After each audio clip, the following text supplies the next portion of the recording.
نحمده ونصلي على رسوله الكريم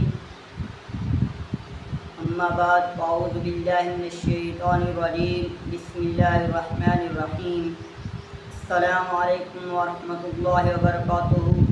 سامعین محترم، آج کی میری تقریر کا موضوع حضرت ابن عباس رضی اللہ تعالیٰ عنہ کا جوش۔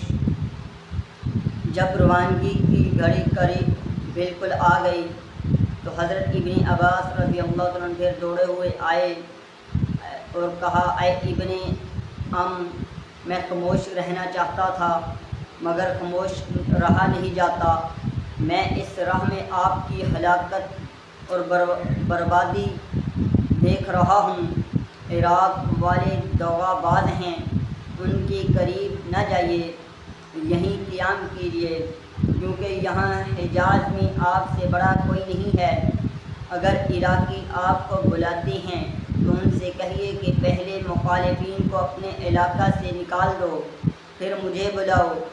اگر آپ حجاز سے جانا ہی چاہتے ہیں تو یمن چلے جائیں، وہاں قلعے اور دشوار گزار پہاڑی ہیں، ملک کشادہ ہے، آبادی عموماً آپ کے والد کی خیر خواہ ہے، وہاں آپ ان لوگوں کی دسترس سے باہر ہوں گے، خطوں اور قاصدوں کے ذریعے اپنی دعوت پھیلائیں گے۔ مجھے یقین ہے اس طرح آپ کامیاب ہو جائیں گے۔ لیکن حضرت امام حسین رضی اللہ عنہ نے جواب دیا، اے ابن میں جانتا ہوں تم میرے خیر خواہ ہو، لیکن اب میں عزم کر چکا ہوں۔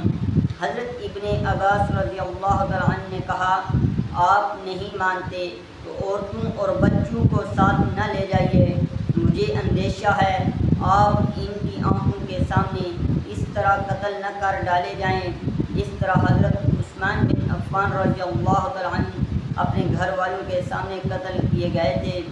تھوڑی دیر خاموش رہنے کے بعد حضرت ابن عباس رضی اللہ عنہ نے جوش میں آ کر کہا، اگر مجھے یقین ہوتا کہ آپ کے بال پکڑ لینے اور لوگوں کے جمع ہونے سے آپ رک جائیں گے تو واللہ میں ابھی آپ کی پیشانی کے بال پکڑ لوں گا، مگر آپ پھر بھی اپنے ارادے پر قائم رہے۔